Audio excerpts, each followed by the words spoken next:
कुछ ख़वातीन जब कबाब बनाती हैं तो कबाब बनाते बनाते ही टूट जाते हैं, और कुछ ख़वातीन के कबाब इतने सख्त बनते हैं कि पत्थर की तरह। अब ऐसा करें, मेरी रेसिपी को ट्राई करें, क्योंकि ख़राबी कबाब में नहीं आपकी रेसिपी में है। तो आज मैं बना रही हूँ चिकन रेशमी कबाब, जिसके लिए 2 मीडियम साइज़ के प्याज लें। बिल्कुल बारीक चॉप करने के बाद इनका सारा पानी निकाल दें।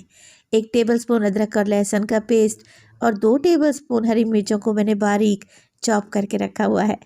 आधा किलो चिकन का कीमा ले लें, बिल्कुल बारीक पिसा हुआ। तो अब आपने करना क्या है, कीमे में शामिल कर देंगे प्याज जिसका पानी मैंने निकाल कर रखा हुआ था, अदरक और लहसुन का पेस्ट, और इसमें डलेंगी चॉप की हुई हरी मिर्चें।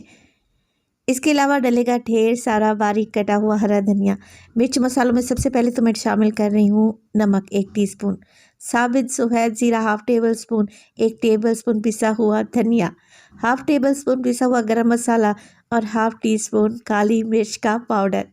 मोटी कुटी हुई लाल मिर्च का भी इस्तेमाल करूँगी और 2 टेबल स्पून इसमें ब्रेड क्रम्स भी डलेंगे।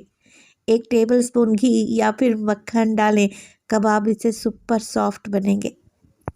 तो बस जी कुछ भी नहीं करना, सब चीज़ों को अच्छे तरीके से मिक्स करें, वेल कंबाइन कर लें। अब क्योंकि मैं रेशमी कबाब बना रही हूँ तो शामिल करूँगी 3 टेबलस्पून टेट्रा पैक की क्रीम।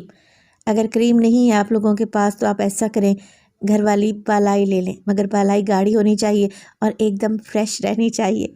चलें जी, अब एक कोयला मैंने गरम करने रख दिया था। प्याज का एक स्लाइस लेंगे, उसके ऊपर जलता हुआ कोयला रखें, 2 से 3 ड्रॉप इस पर कुकिंग ऑयल के डालें। जैसे ही धुआं उठने लगेगा फ़ौरन से कवर लगा दें और 2 से 3 मिनट के लिए ऐसे ही कवर लगा कर छोड़ दें। एक अच्छा सा स्मोकी फ्लेवर आ जाएगा कबाब में। अब कबाब बनाने के लिए आपने ग्रिल पैन ले लेना है, और अगर ग्रिल पैन नहीं है तो नो इशू, आप रोटी बनाने वाला तवा या सादा पैन भी इस्तेमाल कर सकते हैं। सारा का सारा कीमा मैंने ग्रिल पैन में अच्छे तरीके से सेट कर दिया है स्पैचुला की मदद से। अब स्पैचुला ही की मदद से मैं क्या करूँगी, मार्किंग कर लूँगी। जितने बड़े या छोटे साइज़ के आपको कबाब बनाने हैं उसी हिसाब से कबाब की मार्किंग कर लें। रेशमी कबाब की ये रेसिपी मिनटों में बनेगी और आपके घंटों का काम मिनटों में हो जाएगा, क्योंकि कबाब को शेप ही नहीं देनी पड़ेगी। अब कबाब को पकने के लिए छोड़ दें, 5 मिनट के लिए एक साइड से पकाएं और 5 मिनट के लिए साइड को चेंज कर लें। रेशमी कबाब हैं, चिकन का कीमा है, इन्हें पकने में देर ही कितनी लगेगी। अच्छा सा गोल्डन कलर आ जाए तो बस गर्मा गर्म कबाब को निकालें, हरी चटनी और सैलेड के साथ सर्व करें। मैं आपको चेक करवा देती हूँ कि ये कितने रेशमी हैं। देखें, लग रहे हैं ना टेस्टी। रेसिपी मस्ट ट्राई वाली है।